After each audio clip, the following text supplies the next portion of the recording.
Okay my dear student, तो सबसे पहले हम लोग को कौन सा कंसंट्रेशन टर्म डिस्कस करना है? Mass percentage. तो इसमें सबसे पहला पॉइंट हम लोग क्या डिस्कस करेंगे? इसका सिंबल। तो सिंबल इसका क्या हो जाएगा? मास परसेंटेज का percentage W by W। Percentage W by W कहीं लिखा हुआ रहेगा तो आप उसको एक वर्ड्स के फॉर्म में पढ़ेंगे, मास परसेंटेज। अब आइए इस टर्म को हम लोग समझते हैं कि परसेंटेज W बाई W का मतलब क्या है। देखिए, ये जो ऊपर वाला W लिखा हुआ है ये बता रहा है सॉल्यूट के मास को, और ये जो नीचे वाला W लिखा हुआ है ये बता रहा है सॉल्यूशन के मास को, सॉल्यूशन के वेट को। हो गया? अब समझिए बात को। देखिए, वेट का यूनिट क्या होता है? ग्राम। इसका मतलब ऊपर वाला टर्म बता रहा है ग्राम ऑफ सॉल्यूट। वेट का यूनिट क्या होता है स्टूडेंट? ग्राम। तो इसका मतलब नीचे वाला टर्म बता रहा है ग्राम ऑफ सॉल्यूशन। अब चलिए, W बाई W हो गया तो उसके आगे क्या दिख रहा है? परसेंटेज। और इस परसेंटेज के आगे यहां पर कोई भी वैल्यू लिखा हुआ रहेगा, कोई भी न्यूमेरिकल वैल्यू आपको लिखा हुआ दिख सकता है। यहां 1 2 3 4 5 6 एंड डॉट डॉट डॉट कुछ भी हो सकता है। तो इसके लिए मैं यहां पर x कंसिडर कर ले रहा हूं। तो ये x बता रहा है सॉल्यूट के लिए, और ये परसेंटेज जिसका मतलब होता है 100 ये बता रहा है सॉल्यूशन के लिए। तो देखिए, हर चीज को जब हम लोग एक एक टर्म को जब हम लोग तोड़ दिए तो हम लोग के पास एक सही डेफिनेशन निकल के आ गया। तो कहता है 100 ग्राम सॉल्यूशन में, क्या बोला मैंने? 100 ग्राम सॉल्यूशन में कितना ग्राम सॉल्यूट प्रेजेंट है। फिर से देखिए, कितना ग्राम सॉल्यूट प्रेजेंट है। यहां फिर से मैंने सॉल्यूट के अमाउंट को डिफाइन करने की कोशिश कर रहा हूं। तो 100 ग्राम सॉल्यूशन में कितना ग्राम सॉल्यूट प्रेजेंट है उसे ही कहते हैं मास परसेंटेज, और उसी का सिंबल होता है परसेंटेज W बाई W। जैसे एग्जांपल के फॉर्म में देखिए, यहां पर लिखा हुआ है 5% W बाई W ग्लूकोज, या फिर आप यू मान लो, ऐसे लिखा हुआ है 22% W बाई W यूरिया, या फिर आप एक और एग्जांपल समझ लो, यहां लिखा हुआ है 13% W by W, 13% W by W, यहां पर NaCl लिखा हुआ है। तो आइए देखते हैं इसका मतलब क्या होता है। फिर से वही बात, हर टर्म को समझ लो। ये 5 किसके लिए है? ये x को बता रहा है, ये परसेंट है, ये सॉल्यूट को बता रहा है, और ये आपका यहाँ सॉल्यूशन को बता रहा है। तो यहां से उठा के आप x का वैल्यू, ये जो आपका x का वैल्यू लिखा हुआ है, इस x के जगह पे आप यहां पर 5 रख दीजिए, और इसको आप पढ़िए 5 ग्राम सॉल्यूट प्रेजेंट है 100 ग्राम सॉल्यूशन में। इसका मतलब हुआ 5 ग्राम सॉल्यूट प्रेजेंट है 100 ग्राम ऑफ सॉल्यूशन में। आइए फिर से देखिएगा स्टूडेंट, अब हमको इस टर्म को डिफाइन करना है। तो ये 22 किसको बता रहा है? सॉल्यूट को। ये परसेंट किसको बता रहा है? सॉल्यूशन को। ये W किसको बता रहा है? सॉल्यूट के मास को। और ये किसको W बता रहा है? सॉल्यूशन के मास को। तो इस x के जगह पर आपको क्या रख देना है? 22 मैग्नीट्यूड को रख देना है, वैल्यू को रख देना है, और इसको आप पढ़िए 22 ग्राम सॉल्यूट प्रेजेंट है 100 ग्राम सॉल्यूशन में।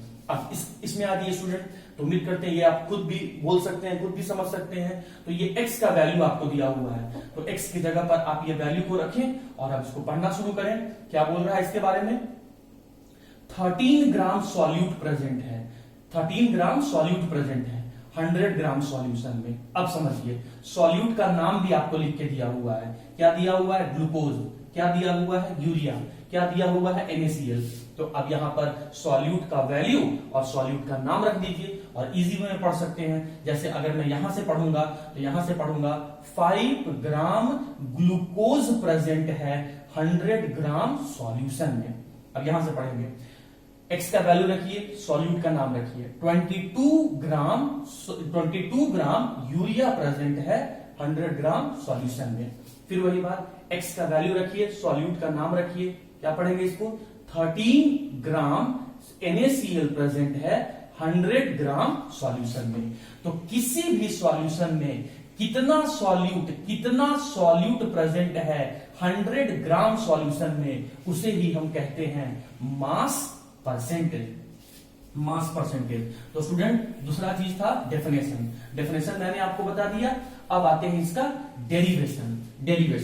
सेकेंड पॉइंट मैंने क्या बताया आपको, डेफिनेशन, और डेफिनेशन क्या बताया, मास ऑफ सॉल्यूट इन ग्राम। मैं यहां लिख देता हूं, हालांकि आपके कॉपी में लिखा हुआ है, नोट्स में लिखा हुआ है, mass of solute in gram present in 100 gram solution is known as mass percentage. दोनों वर्ड्स को देखो, तोड़ लो, यहां से यहां तक, फिर यहां से यहां तक। क्या पढ़ोगे, मास of solute in gram present in 100 gram solution, मतलब कितना सॉल्यूट ग्राम में प्रेजेंट है 100 ग्राम सॉल्यूशन में। उल्टा ही पढ़ सकते हो, 100 ग्राम सॉल्यूशन में कितना ग्राम सॉल्यूट प्रेजेंट है, उसे ही हम कहते हैं मास परसेंटेज। अब थर्ड आते हैं स्टूडेंट, इसका हम लोग फॉर्मूला बना लेते हैं ताकि क्वेश्चन बना सके। तो चलिए इसको देखिए मैं क्या लिख रहा हूं, late us consider a binary solution, late us consider a binary solution. और जैसे ही हम लोगों ने कहा कि बाइनरी सॉल्यूशन है, बाइनरी का मतलब क्या होता है, टू, मतलब सॉल्यूशन बनाने के लिए हम लोगों ने दो कंपोनेंट लिया है। Let us consider a binary solution having two component, having two components. कौन कौन से कंपोनेंट लेंगे, ए और बी, दो कंपोनेंट से मिलकर हम लोग सॉल्यूशन बना रहे हैं। एक बात और ध्यान रखिए, आज के बाद कहीं भी अगर हम सिंबल ए लिखेंगे तो आप समझिएगा कि सॉल्वेंट के बारे में बात किया जा रहा है, और कहीं भी सिंबल अगर हम बी लिखेंगे तो आप समझ लीजिएगा सॉल्यूट के बारे में बात किया जा रहा है। आज ही हम क्लियर कर देते हैं स्टूडेंट, आगे आने वाले टर्म में इसका यूज होगा। मैं यही क्यों, आप कुछ भी मान सकते हैं, आप इसको सॉल्यूट भी मान सकते हैं और इसको सॉल्वेंट भी मान सकते हैं, लेकिन अगर हम एनसीईआरटी अपने टेक्स्ट बुक को रिफर करें तो ए सॉल्वेंट के लिए है और बी सॉल्यूट के लिए है। तो अब हमसे पूछा गया कि आप बताइए मास, हमसे पूछा गया कि अब आप बताइए कि मास परसेंटेज ऑफ ए कैसे निकालेंगे। अगर हमसे ए का मास परसेंटेज पूछा गया तो कैसे निकालेंगे, तो ऑब्वियस ही बात है कि ए का पहले हम वेट लेंगे, तो वेट ऑफ ए मतलब वेट ऑफ सॉल्वेंट।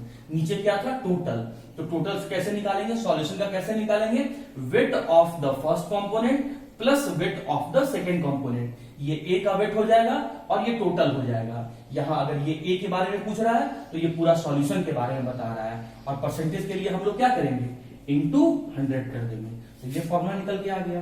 अगर हमसे पूछा जाए कि what is the mass percentage of B, तो मास परसेंटेज बी का कैसे निकालेंगे, तो बी का मास पहले कैलकुलेट कर लीजिए, that is weight of B या मास ऑफ बी कह सकते हैं, बाई सॉल्यूशन का वेट नीचे लेना है।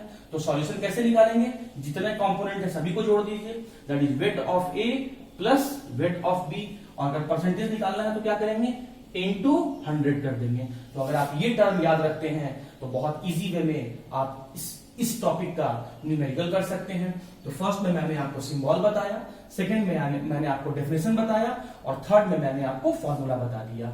अब यहां पॉइंट नंबर 4 पे देखिए, आप इस फॉर्मूले पे गौर करें स्टूडेंट, नीचे वाले पे भी देख सकते हैं बट इस पे गौर करेंगे।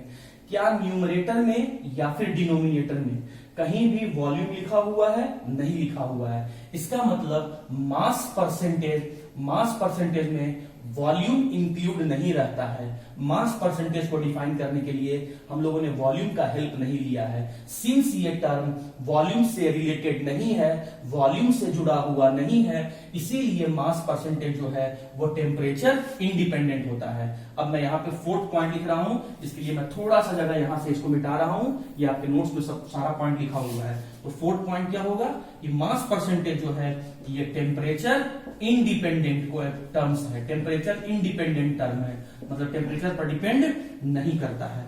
और अब आ जाइए इसका यूनिट देखिए, अगर न्यूमरेटर में देखेंगे तो वेट लिखा हुआ है, तो वेट का यूनिट क्या लेंगे, ग्राम। अगर डिनोमिनेटर में देखेंगे तो वेट लिखा हुआ है, ग्राम प्लस ग्राम ही होगा स्टूडेंट, तो डिनोमिनेटर में भी ग्राम आ रहा है। तो ऊपर भी वही सेम टर्म, नीचे भी वही सेम टर्म, तो ऑब्वियस ही बात है दोनों कैंसिल हो जाएगा और यहां पर इसका कोई यूनिट नहीं होगा। इसीलिए मास परसेंटेज का जहां यूनिट का बात आता है आप सीधा लिखेंगे कि ये यूनिट लेस टर्म है। और अगर आपसे पूछा जाए कि mass percentage unit less term क्यों है, तो आपको बहुत सिंपल वे में बोलना है कि सिंस ये जो टर्म है वो सेम टर्म का ही रेशियो है। मास परसेंटेज जो है वो सेम टर्म का रेशियो है। सेम टर्म का रेशियो होने के कारण से ये कैंसल आउट हो जाता है और इसका कोई भी यूनिट नहीं होता है।